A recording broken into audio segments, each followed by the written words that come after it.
Welcome to Book Talk. I'm Winston. I read good books and then I talk about them.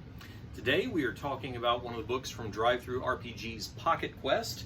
Today's book is Deep Space Crisis by Sean Ringrose and Andrew Stouffer. And what the Pocket Quest is you have 2 months to write 20 pages, a self-contained game book, everything you need. And that's what this is. Now, Deep Space Crisis, since the theme was space, is your characters are the crew of a space station, possibly civilians, but it seems to be pitched as crew. You're the crew of a space station, and something is going wrong on the space station. Your job, sort it out before the space station collapses.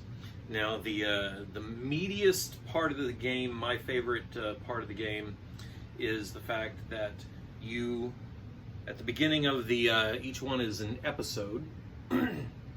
At the beginning of each episode, the game master sets up the space station, sets up the hazards, and then you run from location to location using your abilities and other things to clear the things. There's a shot of the character sheets and a space station sheet.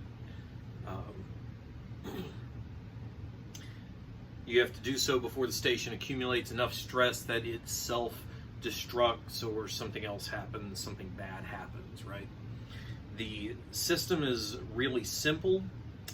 This is a dice pool system. You start with 0 dice in your dice pool, and your abilities and other items on your character sheets add to your dice pool. Roll the dice pool against the difficulty the game master sets. If you get a success, you move forward. If you don't move forward.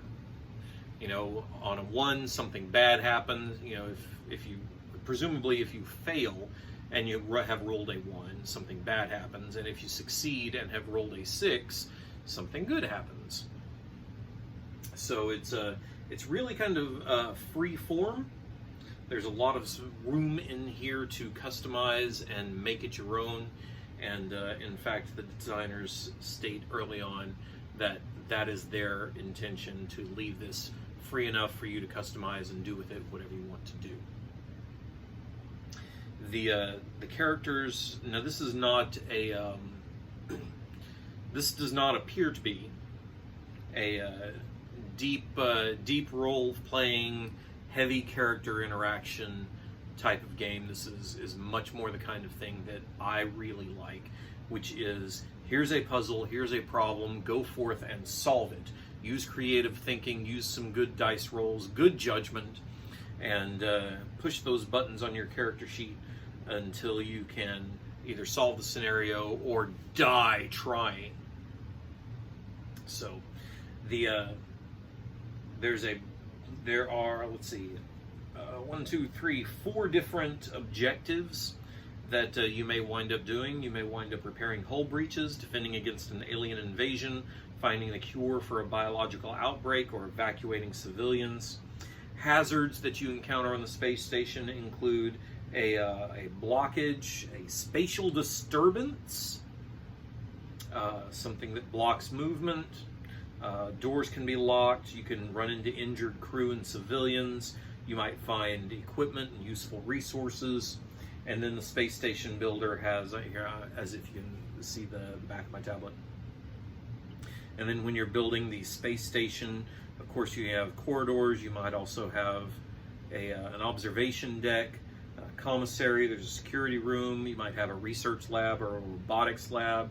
You might have an augmented reality spa, cargo bay, docking bay, armory, hydroponics room, engineering, med bay, command and control. Lots of good stuff. Lots of really interesting stuff going on here. Not a lot in the way of how do you lay out the space station. The GM is left to do that in the best way they see fit. But there's a lot of good stuff here for good ideas and a really simple solution to go from place to place. See if you can't deal with all of the hazards before the space station succumbs to stress. So I like this one. I'm looking forward to trying it out, and I expect you will, if you like the same kind of things I do, then this will appeal to you as well. Once again, that is Deep Space Crisis. I'll drop a link in the show notes. And head over to DriveThru RPG and show them some love. While you're there, of course, I've got books for you to check out too. Starman, Opposing Forces, and my entry in the Pocket Quest this year is not called up like I thought it was. That one's on me. So there we go. Scrappers, you might find a link for it down below. All right, stick around. There's more book talk to come.